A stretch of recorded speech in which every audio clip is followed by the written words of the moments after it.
What's going on, guys? I am Kevin Muller. Welcome to the site, and I am here to talk about a movie that I've been dying to see since it won the top prize at the Cannes Film Festival back in May. It is the first time that has happened since 2011, where Terrence Malick's The Tree of Life got it. We're not here to talk about that movie. We're here to talk about Anora.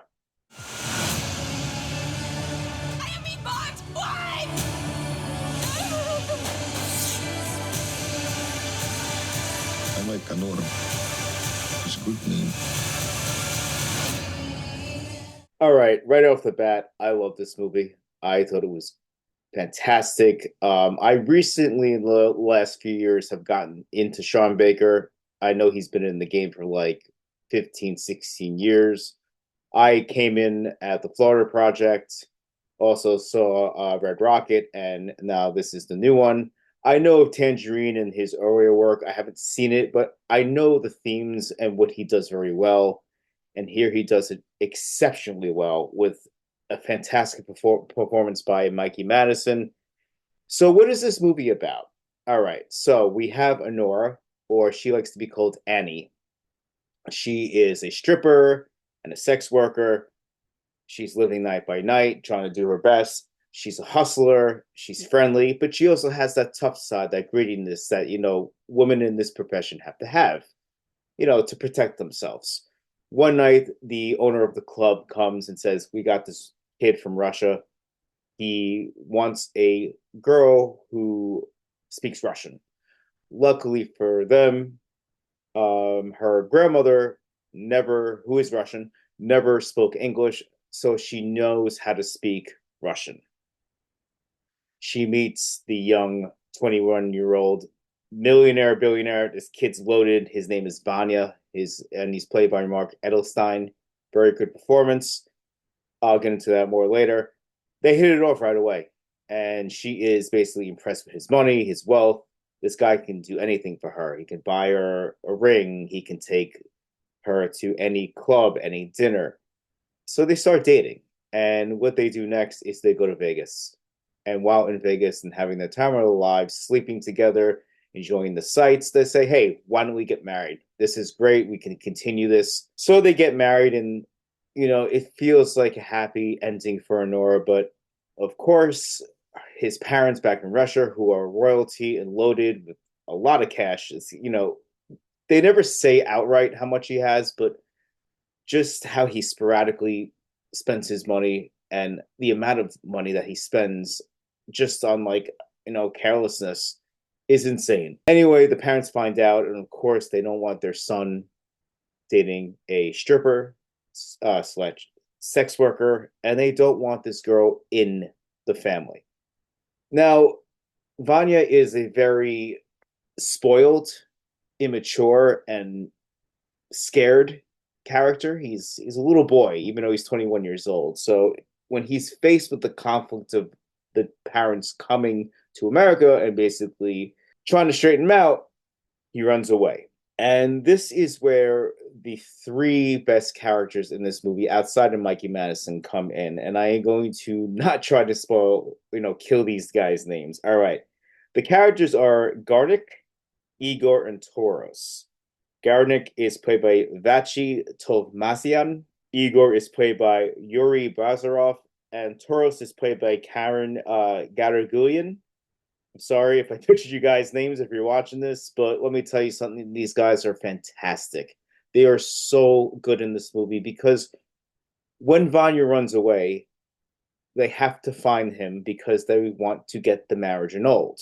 So these three and Anora go on an odyssey through New York, mostly Brighton Beach, to find him. And it's an impossible task because he doesn't have a cell phone and no one knows where he is. And this is when the movie kicks up. Like, the first 45 minutes of this thing is basically them falling in love. It's very magical. It's, you feel the young love and you feel the, irresponsibility of choices that come with a 21-year-old like Vanya. And she says she's 25 in the film. And it's fun, but once reality hits, it hits.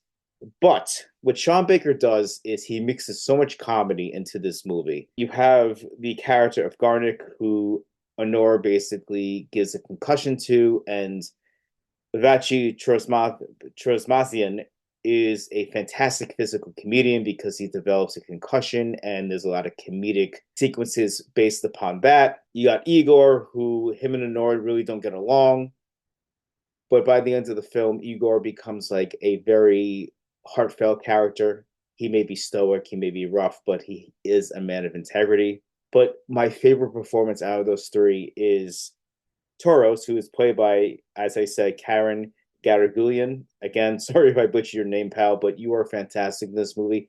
Which starts off as a role that is like maybe a consigliere, the right hand man of the family. He's very stoic. He's a problem solver. He thinks on his feet.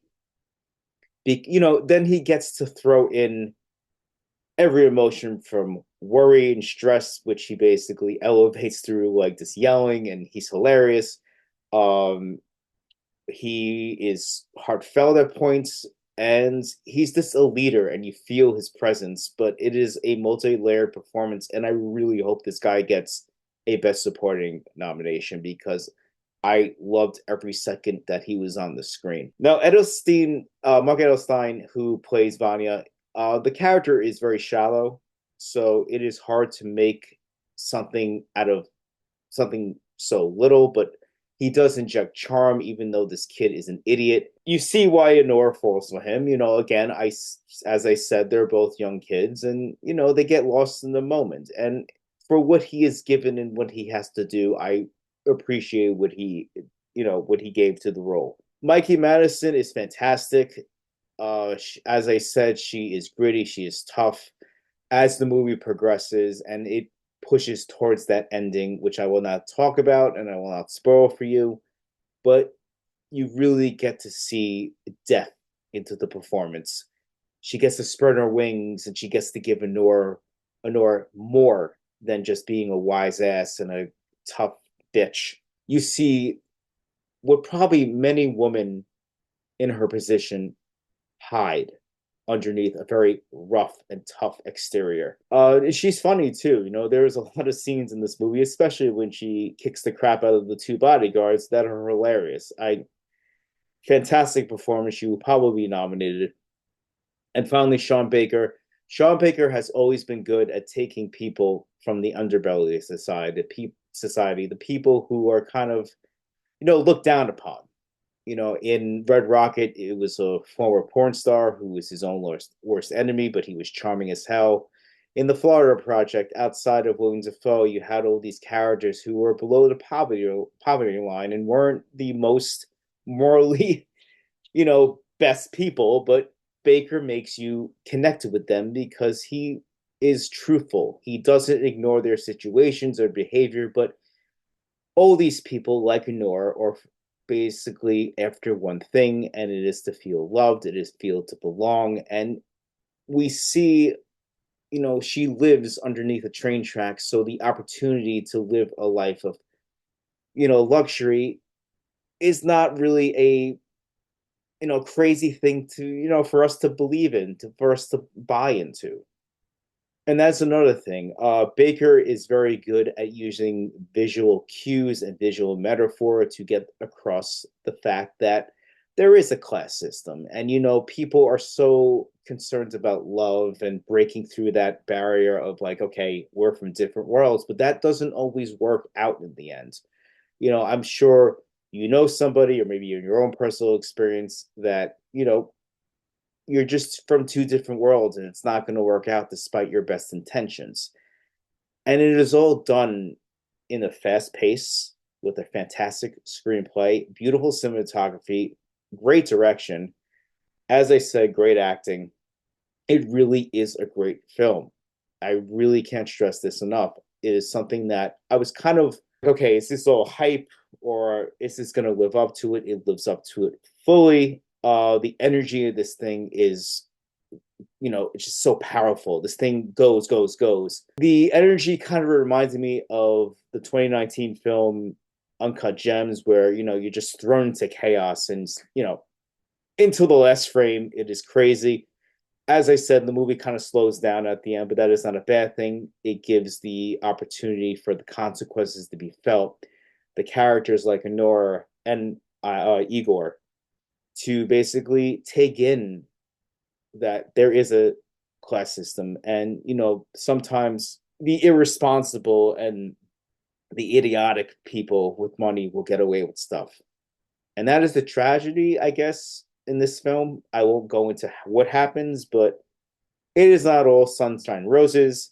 But again, it is a great film. It is one of my favorite films of the year. It is pretty high up on the list of stuff that I will definitely put on my top 10 list at the end of the year. Mikey Madison, I said, fantastic performance. And yeah, go see this movie. And if you can't tell, I am giving this a very, very, very strong 5 out of 5 Mikey Madison hair pieces. Did you see this movie? Do you disagree? Does Sean Baker really not, interest you? Maybe his style's not for you. Let me know. Come here. We're on Instagram. Also, we're on Twitter, Facebook. Come to the website where we have all the latest in movie, TV, and video games. Next time, I will be back with a review of either the movie Here that stars Tom Hanks and Robin Wright with their director from, can't believe, 30 years ago, from Forrest Gump. I liked it. I know a lot of people didn't like it, but I'll go into that more next time. And also, I'm going to be talking about a movie called The Apprentice, which stars Sebastian Stan as, maybe by tomorrow, and then, starring as the President of the United States, Donald Trump. I'll go into more of that too. But anyway, guys, thanks for watching. Appreciate it. Yeah. And as we say on this site, cheers.